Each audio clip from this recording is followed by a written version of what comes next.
오늘은 계시의 목적이라는 제목으로 같이 하나님의 말씀 나누도록 하겠습니다. 먼저 그림 한번 보여주시기 바랍니다. 여러분께 보여드리는 이 그림은 요르단에 있는 제라시라고 불리는 마을인데 성경에서는 거라사로 이름이 그렇게 나옵니다. 성경에 나오는 거라사인지 아닌지는 사실 명확하게 알 수는 없지만 이름이 같습니다. 이 거라사라고 하는 곳에 오랜 시간 동안 모래에 파묻혔던 것을 뒤늦게 이제 발견해서 발굴을 하게 되었습니다. 그래서 여러 곳을 그 중에 발굴된 부분을 지금 저렇게 그림으로 그려놓은 건데, 여러분들이 보시는 맨 오른쪽이 이제 그 전차 경주장입니다. 여러분들이 배너라는 영화를 보셨을 텐데 전차 경주장이고, 그리고 전차 경주장을 지나자마자 이제 실제적인 그 마을의 입구가 됩니다. 그래서 그 마을에 딱 입구 들어서자마자 파란색 동그라미로 쳐져 있는 데가 뭐냐? 바로 제우스 신전이 있는 곳입니다. 그리고 중앙대로라고 그래요. 카르도라고 하는데 그 중앙대로를 한 500-600m 정도 쭉 가다가 계단을 조금 올라가 보면 빨간색으로 동그라미로 되어 있는 데가 바로 아데미 신전입니다. 아르테미스 신전. 그러니까 이 제라시에는 최소 2개의 신전이 있었다는 얘기죠. 제우스 신전, 아데미 신전. 사실 그리고 그 아데미 신전 옆에 있는 것도 예전에는 아마, 지금은 이제 교회 터로 발굴되어 있지만 교회가 되기 전에는 아마도 디오니소스 신전이었을 것이다 라고 추정을 해요. 그러니까 여기서 최소 2개고 못해도 3개 이상의 신전이 있었을 것으로 추정되는데, 대부분 다 이방 신에게, 즉 그리스 신화에 나오는 신들에게 드려진 신전들이라는 거죠. 그 다음 그림을 보시면 이게 에베소의 위쪽 광장에서 발굴된 건데, 이게 광장의 한 부분이에요. 근데 이 광장의 한 부분에 동그라미가 4개가 있죠. 자, 이거는 뭘까요?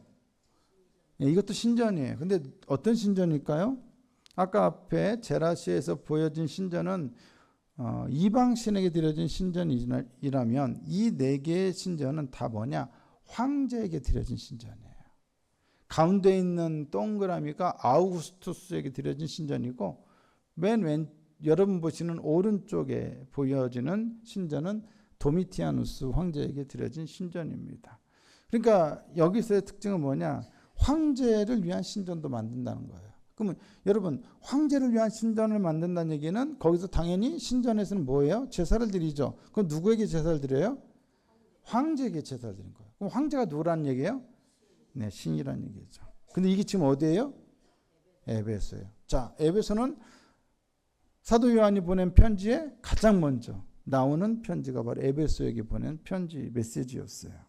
주 1세기에서 3세기 동안 이 아시아, 주로 이런 신전들이 있고 대로들이 있고 한 데는 다 도시들이에요. 대도시들이에요. 이런 대도시, 아시아 지역에 있는 대도시들에는 로마 제국의 그 어느 곳보다도 황제 숭배 사상이 흥왕했던 곳이에요. 그 중에서 에베소는 아시아에서 가장 큰 도시였고, 로마 제국에서는 몇 번째로 컸을까요? 에베소가 로마 제국에서는 무려 3번째로 큰 도시였어요.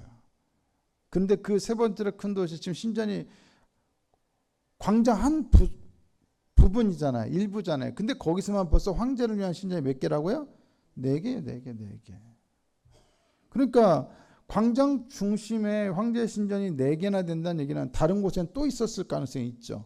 얼마만큼 로마 황제 숭배가 강력하게 시행되고 있었는지를 우리에게 알려주고 있다는 얘기죠. 아시아 7교회 중에 하나였던 버가모, 이 버가모에서는요, 규칙적으로 황제를 위한 축제를 개최했습니다. 보통 이 아시아의 도시들에서는 길게는 4년에 한 번, 짧게는 2년에 한 번, 혹은 어떤 도시는 매년 1년마다 황제를 위한 축제를 개최해야 하는 도시들이 있었어요. 그리고 축제만 여는 게 아니라 황제에게 경의를 표하기 위한 스포츠 경기도 열렸어요. 그게 바로 오늘날의 올림픽의 원형이 되는 거죠. 이러한 축제와 경기는 시민들에게 사교의 현장이었고, 그리고 사람들이 이 축제나 경기가 있으면 얼마나 많이 모이겠어요. 이 도시들에. 아시아 각 지역에서 모이는 거예요. 올림픽 열리면 전 세계에서 사람들이 오잖아요. 월드컵 열리면 전 세계도 오잖아요. 그런 거랑 똑같아요. 사람들이 많이 몰리면 거기서 뭐가 돼요? 장사가 되고 사업이 돼요. 그래서 이런 축제와 경기가 열리는 곳은 사업과 장사를 위한 장이 되는 거예요. 이게 돈이 되는 거예요. 오늘날 왜 올림픽을 하고 월드컵을 개최합니까? 돈이 되니까 하는 거예요. 그게 엄청난 돈이 되는 거예요. 여러분, 사람들이 이렇게 많이 전국에서 몰려들려고 하면 도시가 어떻게 돼야겠어요? 커야겠죠. 그래서 아시아에 있는 대도시들 중심으로 이러한 로마 황제 숭배 사상이 강력하게 시행되었고, 바로 이러한 일들이 일어나게 된 것입니다. 이 아시아에서 살던 이 로마 사람들은 아침에 일어나서 눈을 뜬 때부터 밤에 눈을 감을 때까지 도시에 세워져 있는 로마 황제의 신전을 보고, 로마 황제의 동상을 보고, 로마 황제를 위한 축제가 열리는 것을 보고, 로마 황제에게 드려지는 제사를 보게 되고, 로마 황제를 위해서 거행되는 경기 스포츠를 보고, 또 각종 비문들을 보고, 항상 보는 게 누구와 관련된 거였어요? 로마 황제와 관련된 거였어요. 그게 그들의 삶의 일부였어요. 그것을 보면서 이 세상은 누구의 것이라 생각하겠어요? 당연히 황제의 것이라고. 이 세상의 것은, 이 세상의 주인은 황제고, 세상을 통치하는 사람도 황제고, 그리고 황제는 무엇보다도 사람이 아니라 신이라고 하는 것을 자연스럽게 무의식 중에 받아들이게 되는 것이죠. 아시아의 7교회는 바로 그러한 환경 가운데서 로마 황제가 아니라 예수님이 이 세상의 주님이심을 믿고, 가이사, 즉 로마 황제에게가 아니라 예수님에게만 경배하며 살아야 했던 것입니다. 그러니까 그들의 신앙생활이 단순하고 쉬웠겠습니까? 그 교회들은 매일같이 하나님이 아닌 우상신이 아니면 로마 황제, 살아있는 사람인 로마 황제를 신이라고 여기면서 그 신에게 드리는 그 제사를 드리는 현장 가운데 살았어요. 늘상 하나님이 아닌 다른 우상에게 제사 드리는 신성 모독이 행해지는 삶의 현장 가운데서 믿음을 지키며 살았다는 얘기예요. 그런 삶이 쉬웠겠습니까? 계시록 13장 1절을 보면 한 짐승에 대한, 바다에서 한 짐승이 나온다라는 얘기 나오면서 그 짐승의 머리에 뭐가 쓰여 있다고 말하냐? 신성 모독하는 이름들이 있더라, 이렇게 되어 있어요. 그 바다에서 나온 짐승이 누구겠어요? 바로 로마 황제를 가리키는 거야. 로마 황제를 상징하는 거야. 로마 황제마다 신으로 추앙받고 그 황제에게 제사를 드리니 로마 황제 자신의 존재가 뭐가 되는 거야? 신성 모독의 증거가 되는 거예요. 계시록 13장 3절에 4절을 보니까 이런 표현이 나와요. 용에게 경배하며 짐승에게 경배하여. 사람들이 누구에게 경배한다고요? 하나님이 아닌 용, 그리고 짐승에게 경배한대요. 신성 모독이에요. 계시록 13장 15절 보니까 어떤 일이 있느냐? 짐승의 우상에게 경배하지 않아야 하는 자, 즉 황제에게 숭배하지 않는 자는 어떻게 한다? 다 죽인다 이거예요. 그래서 황제 숭배 때문에 로마 제국 내에서 아시아 지역에서는 박해가 있었어요. 이런 상황에서 지금 아시아 7교회가 주님을 섬기며 하나님을 예배하며 살았다는 얘기예요. 결코 좋은 환경이 아닌 것이죠. 사람들은 자기가 눈으로 보는 것들에 영향을 받게 되어 있습니다. 맨날 로마 황제와 관련된 것만 보면 그거 영향을 받게 되어 있는 거예요. 무엇을 보느냐는 어떤 사람이 되느냐를 결정하는데 아주 중요한 영향을 끼칩니다. 잘못된 것을 보면 사람들은 잘못돼요. 그러나 제대로 된 것을 보면 제대로 살게 돼요. 제대로 보고 제대로 생각하고 제대로 살아야 합니다. 사도 요한에게 계시가 주어졌던 것은 바로 지금까지 그들이 보았던 게 뭐예요? 제대로 된 거라는 거예요? 잘못된 거라는 거예요? 잘못됐단 말이에요. 그래서 그들이 지금 뭘 봐야 돼요? 제대로 된 것을 보아야 돼요. 그래서 계시가 주어진 거예요. 계시록 1장 1절입니다. 한번 읽어보실까요? 시작. 예수 그리스도의 계시라. 이는 하나님이 그에게 주사 반드시 속히 일어날 일들을 그 종들에게 보이시려고 그의 천사를 그 종 요한에게 보내어 알게 하신 것이라. 자, 여러분, 계시를 주셨어요. 그런데 재밌는 것은 뭐 하시려고 계시를 주셨다? 보이시려고. 다른 말로 하면 보게 하려고. 지금까지 그들이 뭘 봐왔어요? 로마 황제와 관련된 것만 늘상 보아왔어요. 근데 그들에게 이제 잘못된 것을 보았던 그들에게 무엇을 보이시려고? 예수 그리스도의 계시를 보이시려고 계시를 주셨다는 거예요. 여기서 계시로 번역된 헬라어는 아포칼립시스라고 하는 말이에요. 아포칼립시스는 문자적으로 뭐냐? 뚜껑을 연다는 거예요. 뚜껑을 여는 거예요. 여러분, 뭐 상자가 되었던, 여러분들 집에서 요리할 때 사용하는 냄비가 되었던, 그죠? 그 안에 뚜껑을 열기 전에는 그 안에 있는 걸 볼 수 있어요, 없어요? 없지요. 안 보여요. 뭐가 들어있는지 몰라요. 그럼 당연히 그 안에 뭐가 들어있을까? 사람들은 어떻게 해야 돼요? 막연하게 추측을 하는 거야. 아, 냄새를 맡아보니 오늘 된장국이구나. 아, 냄새를 맡아보니 오늘 김치찌개구나. 추측을 하는 거예요. 뭐 청국장이구나. 근데 여러분, 세상이라는 상자가 있어요. 거기에는 뚜껑이 닫혀 있어요. 그러니까 사람들이 이 뚜껑이 닫혀 있는 상태에서 이 안에 뭐가 들어있는지를 잘 보니까 추측을 하는 거예요. 이 세상의 신이 누구라고 추측하는 거예요? 로마 황제라고 추측하는 거예요. 그렇게 사람들이 추측하는 그런 상황에서 하나님이 요한에게 이 안에 있는 게 제때 무엇인지를 제대로 보게 하려고 어떻게 하셨다? 뚜껑을 여셨다는 거예요. 그게 뭐다? 그게 계시라는 거예요. 그게 계시. 뚜껑을 열게 되면 안에 있는 것을 어떻게 되는 거예요? 제대로 볼 수 있게 되는 거예요. 안에 뭐가 있는지를 정확하게 보는 거예요. 그러면 만약에 뚜껑을 열어서 그 안에 있는 걸 제대로 보면 그 안에 뭐가 있어요? 사실은 그 안에 있는 거는 가짜 신 가이사가 아니라 로마 황제가 아니라 그 안에는 진짜 뭐가 있어요? 진정한 신이신 하나님 계셔요. 뚜껑을 열었을 때 진정한 계시가 주었을 때 그들은 진정 누굴 제대로 보게 되는 거예요? 하나님을 제대로 보게 되는 거예요. 이 세상의 주인이 누구라는 걸 보게 되는 거예요? 하나님을 보게 되는 거예요. 바로 그런 목적으로 제대로 된 것을 보게 하시려고 뚜껑을 열었다는 거예요. 그게 바로 계시라는 거예요. 계시. 계시가 왜 주어졌다고요? 제대로 된 일을 제대로 된 것을 보게 하려고. 지금까지 본 것들이 다 어떻다? 다 가짜다. 잘못됐다. 너희들이 맨날 아침에 눈 뜨고 밤에 눈 감을 때까지 보았던 그 로마 황제와 관련된 것은 사실은 뭐다? 가짜다. 그 상자 안에 진짜 들어있는 것이 아니었다는 거예요. 그 상자 안에 진짜 들어있는 것은 누구였다? 바로 어린 양이었다는 거예요. 어린 양. 예수였다는 거예요. 예수.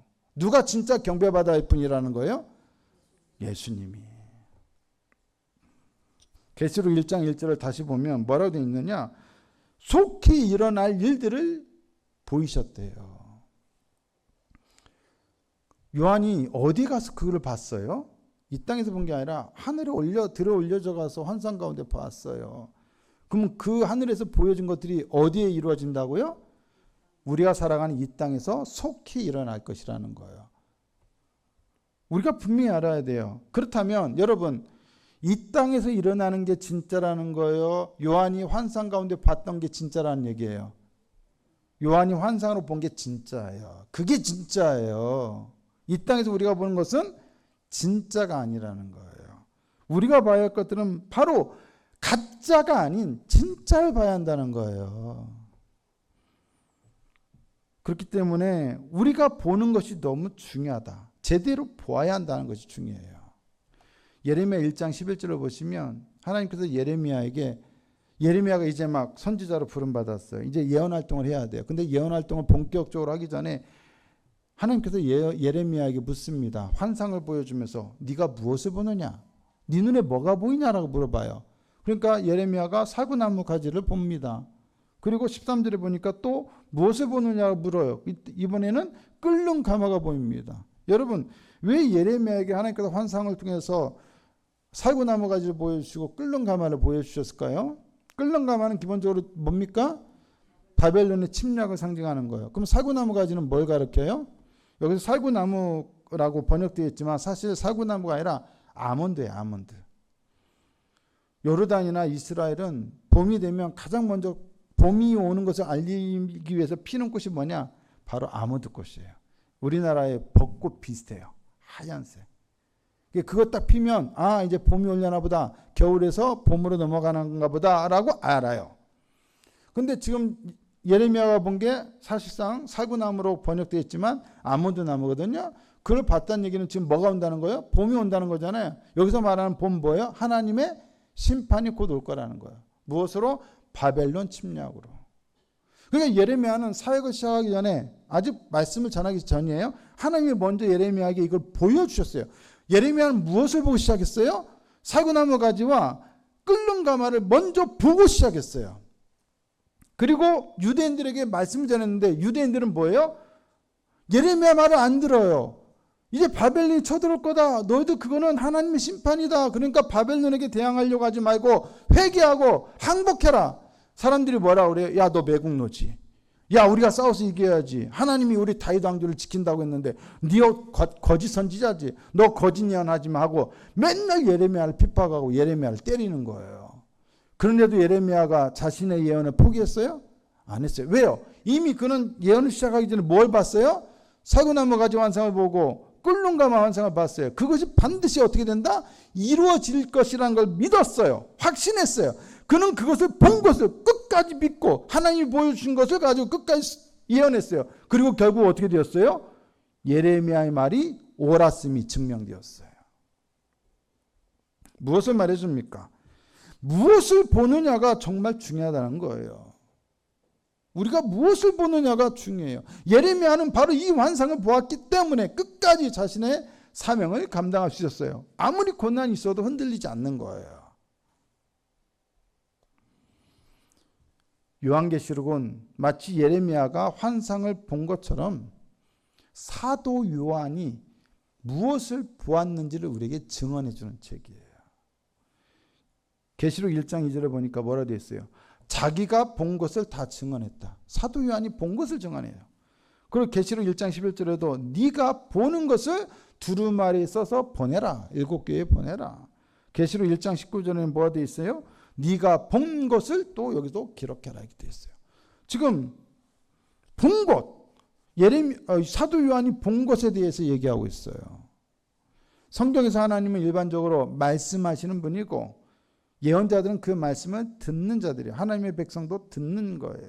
보통은 우리에게 듣는 것과 관련된 게 많아요. 성경은. 그런데 요한계시록에서는 특이하게도 듣기도 하지만 보는 것에 대한 얘기를 해요. 보는 것. 요한계시록에서 사도 요한은 말씀을 듣기도 하지만 무엇보다도 환상을 보는 자로 나와요. 본 것을 증언하는 자로 나와요. 요한은 자신이 들은 것도 증언하지만 요한계시록에서 특히 중요한 것은 그가 바로 본 거예요. 본 것. 사도 요한의 증언이 다른 예언자나 다른 사도들과 다른 점이 바로 이것입니다. 그러면 왜 하나님은 요한에게 보이셨습니까? 이유가 뭘까요? 여러분, 우리가 뭔가를 보면 우리가 그 본 것이 어떤 이미지로 각인이 되어서 우리의 뇌리에 남습니다. 우리의 생각 속에 남고 우리의 뇌리 속에 남고 상상력 속에 남습니다. 우리는 그 본 것에 근거해서 그런 상상력에 들어온 그 이미지에 근거해서 어떤 사건을 판단하고 생각하고 사람에 대해서 판단하고 생각하는 거예요. 어떤 사람을 봤는데 그 사람의 이미지가 첫 인상이 어땠느냐에 따라서 그 사람에 대해서 우리가 기억을 하게 돼요. 그렇죠? 그래서 첫인상을 좋게 하려고 뭐 향수도 뿌리고 옷도 이쁜 거 입고 막 그러지 않습니까? 제가 이 얘기하면 우리 집에 가면 전 분명히 혼나겠지만 오늘도 설교 전에 얘기하지 마 그랬는데 근데 이게 현실이니까 사실이니까 얘기할게요. 제가 그 한 자매를 마음에 품고 있을 때 그때 굉장히 유행한 한국에서 굉장히 유행한 인기를 끌었던 나중에 일본에까지 가서 엄청나게 인기를 끌었던 드라마가 있었어요. 제가 한 마음에 품었던 그 자매는 성이 선씨고 이름은 잘 아는 그대로예요. 예, 딴 자매를 마음에 품은 게 아닙니다. 여러분 오해하지 마세요. 저는 오직 한 사람만 마음에 품었습니다. 그런데 그때 인기를 끌었던 드라마가 뭐냐? 겨울연가예요. 근데 제가 사실 그 겨울연가 여주인공을 참 좋아했어요. 참 이쁘지 않습니까? 예. 누구라고 얘기하지 마세요. 참 좋아했어요. 근데 이때 막 이제 고백하려고 하는데 이상하죠? 너무 신기한 건 지금 생각해도 신기해요. 있을 수 없는 일이에요. 왜 제가 그 보던 드라마 여주인공의 이미지가 우리 집사람에게서 투영될까요? 집사람을 보는데 이 여주인공이 막 떠오르는 거예요. 지금 생각해도 이상하죠. 여러분 생각해도 이상하죠. 전혀 닮았지 않잖아요. 하나도 안 닮았잖아요. 다 인정하는, 침묵은 인정한다는 얘기잖아요. 그런데 여러분, 그 드라마에 얼마나 제가 푹 빠졌고 그 여주인공이 얼마나 매력적이었으면 여러분, 제가 마음에 좋아하는 여자를 그 여주인공과 함께 연결해서 연관지어 생각했겠어요. 진짜 제 눈에는 그렇게 보였거든요. 여러분들이 기억나실지 모르겠는데 드라마 초반에서는 여주인공이 머리가 길게 나와요. 그러다가 어느 순간부터 머리가 딱 단발 피상에 나와요. 근데 그 당시 우리 집사람이 단발이었어요. 비슷한 건 딱 그거 한 가지야. 딴 거 비슷한 거 없어. 근데도 제 눈에는 그렇게 보였다는 거야. 뭔 얘기냐? 이처럼 제가 그 드라마의 여주인공을 보지 않았으면 집사람에도 그 여주인공의 이미지를 떠올리지 않아요. 봤기 때문에, 인상이 깊었기 때문에, 남았기 때문에 떠올리는 거야. 이처럼 우리가 보는 것은 우리 속에 아주 강력한 이미지를 생성해서 남겨두게 된다는 거예요. 그러니까 무엇을 보느냐가 중요하다는 거예요. 그러면 로마 제국이 통치하고 로마 황제 숭배가 일상이던 아시아의 대도시들에 살고 있던 사람들이 날마다 보는 것은 무엇이었어요? 어디를 가나 로마 황제와 관련된 이미지들을 보았어요.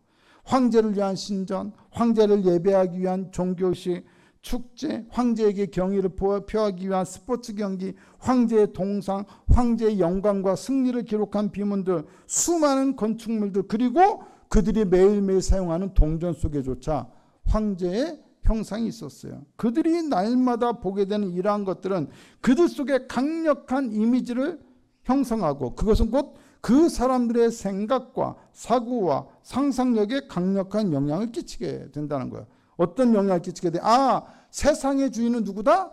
로마 황제구나. 아, 그리고 이 사람은 사람이 아니라 누구다? 신이다. 그리고 이 황제에게 예배하는 건 너무도 지극히 당연한 거다. 이라는 생각과 상상을 하게 만들어버려요.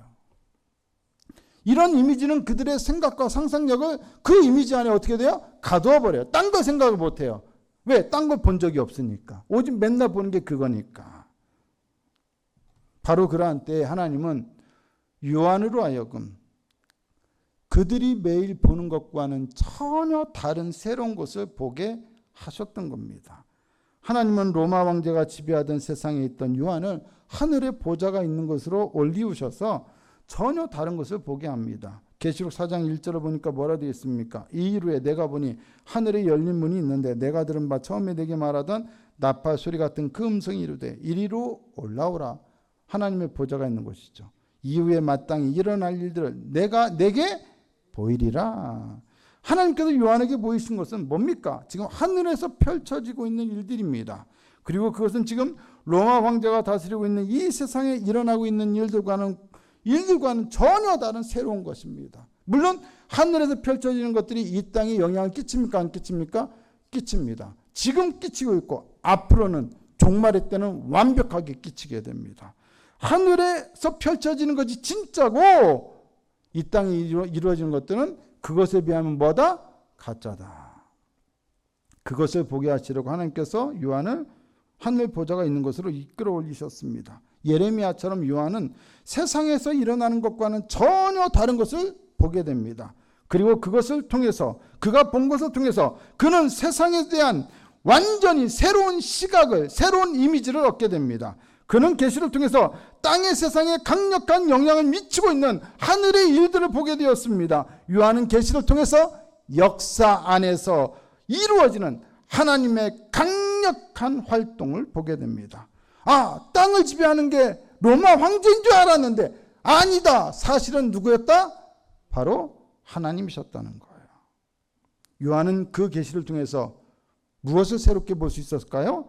그가 살아가는 세상을 새로운 시각으로 달리 볼 수 있게 되었습니다.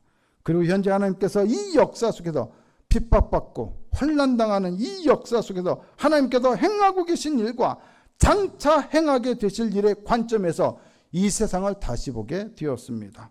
요한은 자신이 본 그것을 하나님의 종들 즉 교회에 증언하게 됩니다. 그것은 자기처럼 교회와 성도들 역시도 이 계시를 통해서 뚜껑을 열고 다시 그 안에 있는 것을 실제적으로 본 그것을 통해서 그들이 살아가는 이 세상을 완전히 새롭게 달리 보게 하기 위해서입니다. 그들의 생각과 상상력을 강력하게 지배하던 로마 제국의 이미지를 없애버리고 일수하고 그들의 영혼과 신앙과 삶을 새롭게 하고 변화시킬 하늘의 이미지가 그들 속에 새롭게 형성되게 하기 위해서입니다. 표면적으로는 로마 제국이 세상을 지배하는 것처럼 보이는 이곳을 사실은 하나님이 통치하고 계시며 결국 로마 제국은 하나님의 강력한 심판을 받게 되며 성도들을 핍박하고 죽이던 세상의 모든 악도 결국 하나님의 심판으로 사라지게 될 거라는 것을 보게 됩니다. 진정한 통치자는 로마 황제나 세상의 거대한 악이 아니라 바로 보좌에 앉으신 하나님과 어린 양이라는 것을 보게 됩니다. 계시록 11장 15절 보시죠. 뭐라고 되어 있습니까? 이 세상 나라가 뭐가 된다고요? 우리 주와 그의 그리스도의 나라가 된다는 거예요. 이 세상이 가이사의 세상, 가이사가 통치하고 지배하는 세상이 아니라 가이사의 나라, 로마 황제의 나라가 아니라 누구의 나라? 하나님과 그리스도의 나라가 된다는 거예요. 그걸 보게 되는 거예요. 계시록 12장 10절에 또 뭘 보게 됩니까? 우리 하나님의 구원과 능력과 나라와 또 그의 그리스도의 권세가 나타나는 것을 보게 됩니다. 눈에 보이는 건 늘 뭐였어요? 로마 황제의 권세였어요. 하지만 하늘에 올라가서 뭘 봤어요? 그리스도의 권세를 봤어요. 아! 뭐가 진짜다? 그리스도의 권세가 진짜다. 로마 황제의 권세라고 하는 이미지 속에서 세상을 보던 그 시각이 이제는 무엇을 어떻게 바뀌어요? 그리스도의 권력이라는 이미지로 다시 세상을 보게 되는 거예요. 계시록 21장 3절과 4절을 보니까 보라 하나님의 장막이 사람들과 함께 있으며 하나님이 그들과 함께 계시리니 그들은 하나님의 백성이 되고 하나님은 친히 그들과 함께 계셔서 모든 눈물을 그 눈에서 닦아주시니 다시는 사망이 없고 애통하는 것이나 곡하는 것이나 아픈 것이 다시 있지 아니할 것이다. 그러면서 무엇을 보게 되냐? 이 괴롭고 힘든 사탄이 지배하고 마귀가 지배하고 로마 황제가 지배하고 늘 신성모독이 이루어지는 이 세상을 하나님께서 결국 어떻게 하신다는 것을 보게 되냐? 계시록 21장 5절입니다. 다 함께 읽어보실까요? 시작. 보좌에 앉으신 이가 이르시되 보라 내가 만물을 새롭게 하노라. 아멘이시죠? 결국은 하나님이 이 만물을 새롭게 하신다는 관점으로 세상을 보게 되는 것이죠. 하나님은 사도 요한에게 이러한 것들을 보이셨습니다. 자기 눈앞에서 펼쳐지는 영광스럽고 장엄한 하늘의 드라마 앞에서 사도 요한은 그저 놀라고 경탄할 수밖에 없었습니다. 그는 자신이 본 것을 하나님의 종들 즉 교회에 증언하라는 명령을 받습니다. 이제 요한의 증언을 통해서 하나님의 종들 즉 교회 역시 성도들 역시 이 환상을 함께 보게 될 것입니다. 하늘에서 펼쳐졌던 이 환상은 이제 로마 제국 아래에 있던 모든 교회들과 모든 성도들 속에 그들의 믿음과 생각과 삶과 상상력을 강력하게 변화시킬 새로운 이미지를 생성하게 될 것입니다. 그렇게 생성된 이미지는 지금 여기에서 살아가는 그들의 삶을 완전히 새롭게 변화시킬 것입니다. 하나님은 요한에게 이것을 보이시고 또 이 계시를 증언하게 하심으로써 막강한 로마 제국의 통치 아래에서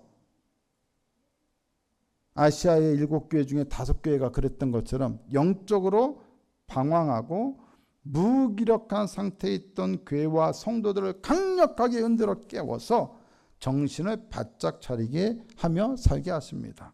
요한의 계시를 통해 그들은 그 옛날 그들의 조상들이 불타는 떨기나무에서 하나님을 만났던 것 같이 그들을 둘러싸고 있던 강력한 불병거를 보고 영적으로 각성되었던 것처럼 그들이 살아가는 이 세상을 이제 변화된 마음과 생각과 믿음과 시각으로 새롭게 바라보며 살게 하십니다. 그리고 비록 로마 황제가 통치하며 하나님을 경배하는 이들을 핍박하는 악이 횡행하는 것처럼 보이는 이 세상을 여전히 하나님이 통치하고 계시다는 것을 확신하게 될 것입니다. 요한계시록은 결코 해독이 필요한 어떤 암호문 같은 책이 아닙니다. 요한계시록은 우리의 상상력을 새롭게 하기 위한 계시이자 예언이자 한편의 시입니다. 여러분, 시는 객관적인 해설의 언어가 아니라 상상의 언어입니다. 시를 읽는 사람 안에 그 시는 실제에 대한 어떠한 이미지를 만듭니다. 한 편의 시를 다 읽고 나면 그것을 통해서 우리가 얻는 것은 더 많은 정보가 아니라 더 많은 이미지들이에요.